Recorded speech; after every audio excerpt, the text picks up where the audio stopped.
I'll never forget standing there in my bedroom. It was dark, it was cold, it was winter in Boston. And for the first time in 3 months, I had beaten my habit of hitting the snooze button. There are so many people in the world, and you know, you may be watching this right now, and you have these incredible ideas, and what you think is missing is motivation. And that's not true.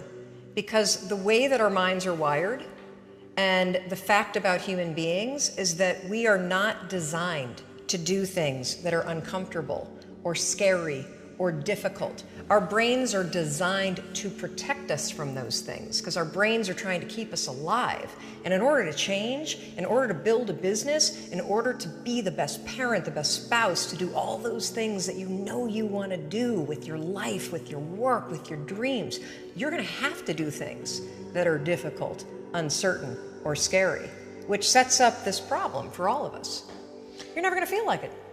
Motivation's garbage. You only feel motivated to do the things that are easy, right? Why do you think that is? Oh, I know exactly why that is. Because I've studied this so much, because for me, one of the hardest things to figure out was, why is it so hard to do the little things that would improve my life?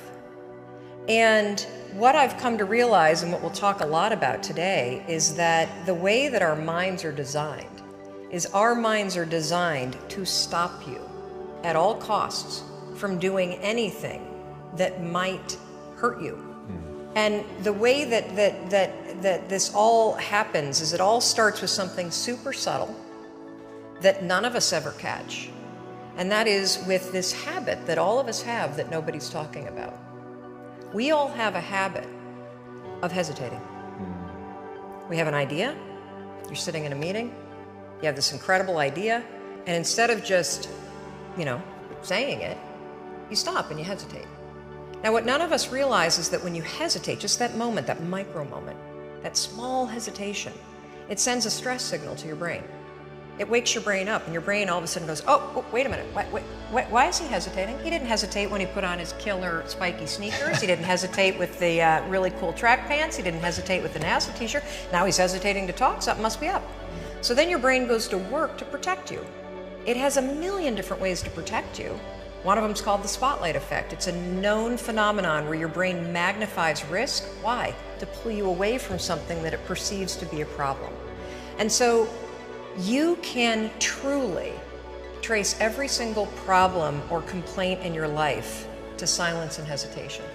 Those are decisions. And what I do, and what's changed my life, is waking up and realizing that motivation's garbage. I'm never going to feel like doing the things that are tough or difficult or uncertain or scary or new. So I need to stop waiting until I feel like it.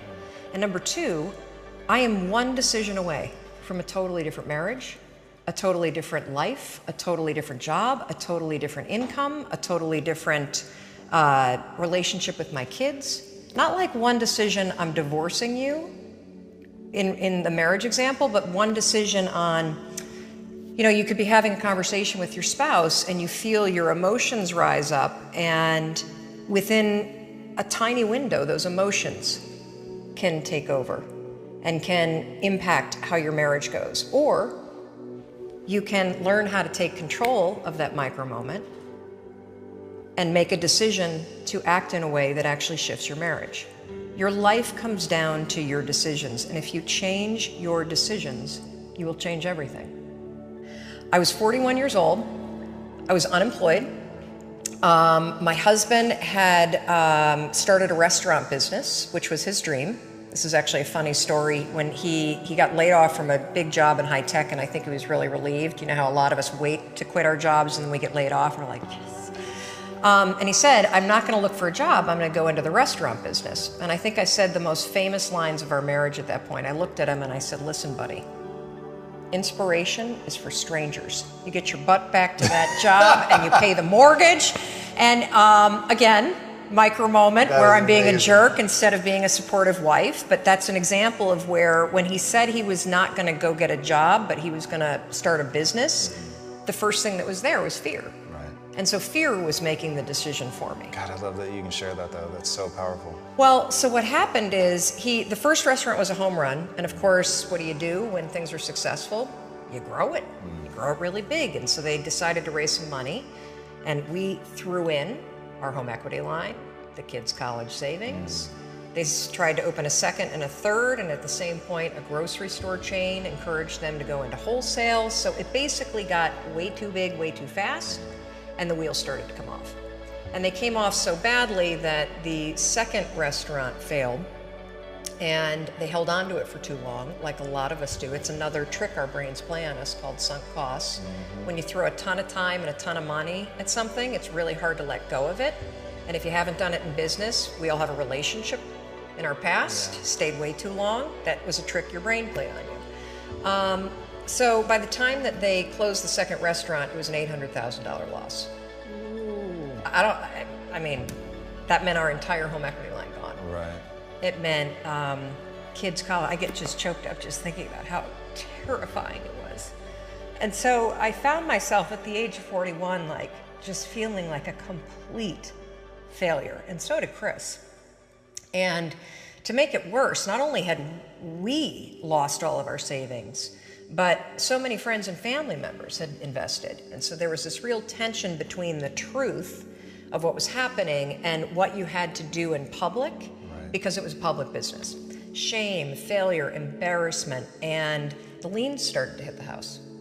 The phone started to ring, and it was nothing but collection calls. And I just remember feeling this tremendous shame.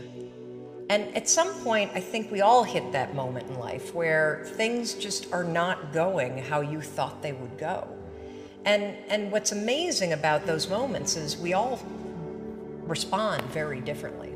So my husband, he would spring out of bed and he would head right out that door, 6 o'clock in the morning, and he would go meet his partner, and they would go to the bank and they would dig right in and they would face their problems head on.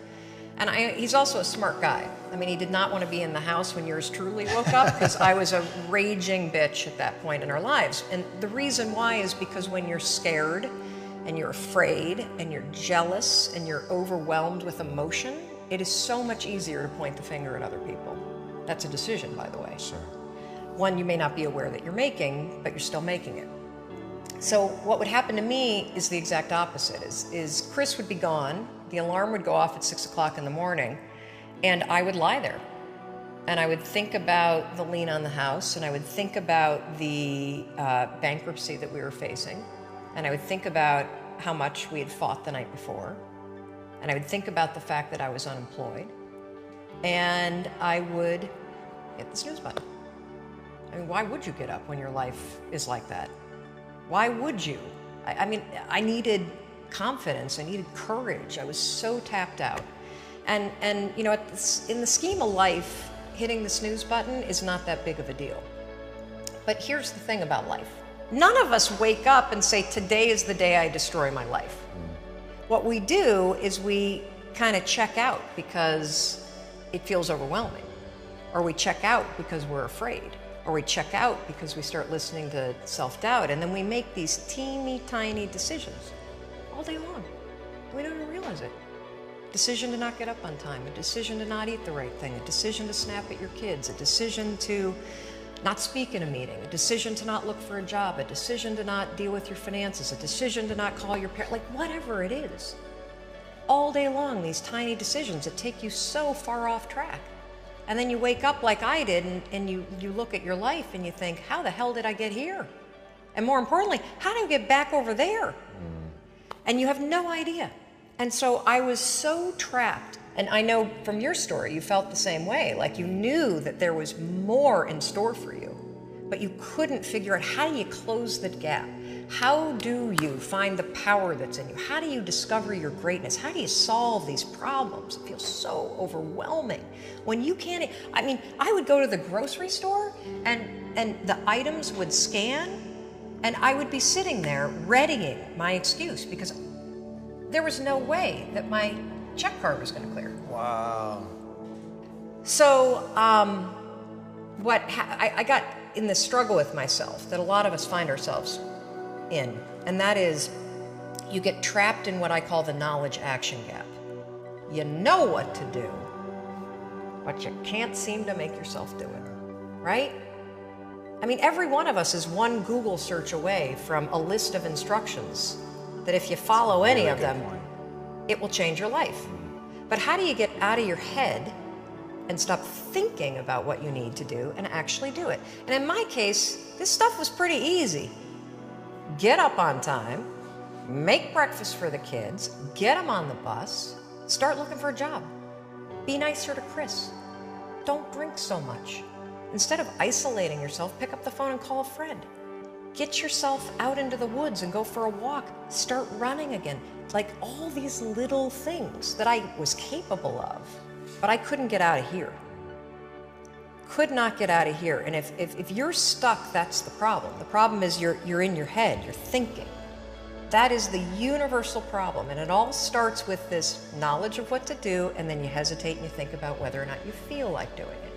So for a couple months, I was really stuck. Chris would get up at 6, I'd hit the snooze, and then I'd hit the snooze, and then I'd hit the snooze, the kids would miss the bus. And then every night I'd do the same thing. I'd go in bed. Have you ever had one of those nights?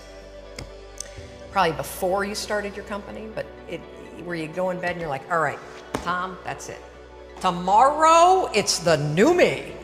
Tomorrow, I'm gonna get up on time. I am gonna go to the gym. I am gonna look for a job. I'm not gonna drink so much. It's gonna be amazing. The new me, the future me. Woo! Let's do this, right? Then you go to bed, and you wake up 7 hours later, and you're like, I don't feel like the new me. It's the only, that's a stupid, see, motivation's garbage. It's never there when you need it. Ever. Ever, ever, ever. And so here's what happened to me, and thank you for wearing the NASA t-shirt. It's a really stupid story. It's a powerful story. So one night, Chris had gone to bed. I'd been struggling. We still had all the same problems. We still had a lien on the house, still facing bankruptcy, still fighting like crazy. I was still unemployed. They still hadn't figured out like the solution yet for the business. And I was about to turn off the TV, and there on the TV, there was this rocket launching, and I thought, oh my gosh, that is it.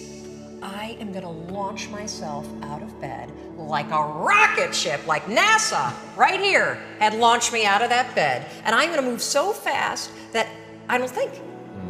I'm gonna beat my brain. Now, here's a really interesting point. I talk a lot about your instincts and inner wisdom. And we can get into this a little bit later, but a lot of us talk about the fact that you have a gut feeling. But what all this research that I've done for the book and all the speaking that I do, what I've discovered that's fascinating is actually when you set goals, when you have an intention on something that you want to change about your life, your brain helps you. What it does is it opens up a checklist, and then your brain goes to work trying to remind you of that intention that you set. And it's really important to develop the skill, and I say that word purposefully, the skill of knowing how to hear that inner wisdom and that intention kicking in and leaning into it quickly. So for me, my brain saying, that's it, right there, move as fast as a rocket, Mel. I wanted to change my life. And I think most people that are miserable or that are really like dying to be great and dying to have more, we want to change. We want to live a better life. We want to create more for our families. We want to be happier. The desire is there. Again, it's about how do you go from knowledge to action. So the first thing in this story that's important is realizing that the answer was in me. And my mind was telling me, pay attention. Could have also been the bourbon. I had a couple of Manhattans that night. But anyway, the next morning, the alarm goes off, and I pretended NASA was there. It's the stupidest story. I literally went 5, 4, 3, 2, 1. I counted out loud, and then I stood up. And I'll never forget standing there in my bedroom. It was dark, it was cold, it was winter in Boston. And for the first time in 3 months, I had beaten my habit of hitting the snooze button. I couldn't believe it, and I thought, wait a minute. Counting backwards? That is the dumbest thing I've ever heard in my entire life. Well, the next morning I used it again, and it worked. The next morning I used it again, and it worked. The next morning I used it again, and it worked. And then I started to notice something really interesting. There were moments all day long, just like that 5-second moment in bed, where I knew, knowledge, what I should do. And if I didn't move within 5 seconds, my brain would step in and talk me out of it. Every human being has a 5-second window, might even be shorter for you. You have about a 5-second window in which you can move from idea to action before your brain kicks into full gear and sabotages any change in behavior. Because remember, your brain is wired to stop you from doing things that are uncomfortable or uncertain or scary. It's your job to learn how to move from those ideas that could change everything into acting on them in the smallest moment. And for anyone right now at home who's thinking like, this sounds too simple, too easy, talk a bit about your community, because reading some of their comments, it's crazy how many people, like the sheer volume of people you quote in your book, but if you also go online and just look at the people that are like directly reaching out to you, it is an avalanche of people that have stories around the 5-second rule. Well, one of the reasons why I'm so excited about this book, and look, you don't have to buy the book. This is an idea that you can use. It's free. It's backed by science. More than 8 million people around the world have discovered it. And you know, you're talking about the number of people. We've heard from more than 100,000 people in 80 countries that are using this rule. We know of 11 people who have stopped themselves from killing themselves using this rule. I saw one of those. Yes, there's a guy, Steve, that wrote to us who was a veteran. He was suffering from post-traumatic stress disorder. He boarded a ferry overseas with the intention to jump over. He walked over to the railing, and his inner wisdom kicked in. In that moment, the 5-second rule, 5, 4, 3, 2, 1, counting backwards, moved away from the railing, asked for help, saved his life. His story has inspired countless other people that have heard me in the speeches that I give around the world about this one tool. And so, you know, the thing that's so cool about this, and I should tell you the science behind it, because I'm going to be honest with you, it is stupid. Had I ever thought that I would find myself 8 years after discovering it, spending my days telling people about the 5-second rule? First of all, I would have picked a different name, because it reminds you of the one where you have to like pick up food within 5 seconds off the floor, right? It was my secret weapon. This was something I did. I never intended to tell anybody, because I went from getting up on time and waking up on time to shaking up my entire life. Because when you understand the power of a 5-second decision, and you understand that you always have a choice to go from autopilot to decision maker, everything in your life will change. You will be a different negotiator, you will be different in sales, you will be unstoppable in the gym, because you will realize the amount of garbage that you put in the way of your hopes, of your dreams, of your potential, of your confidence, of your courage. Everything comes down to the decisions that you make. We all know what to do. None of us know how to make ourselves do it. So I started researching it. Why does something so stupid work? Why? Why does something so silly create such powerful and profound change? Well, here's why. The rule is a form of metacognition. Metacognition is a fancy pants term that means something real simple. You can outsmart your own brain in furtherance of goals.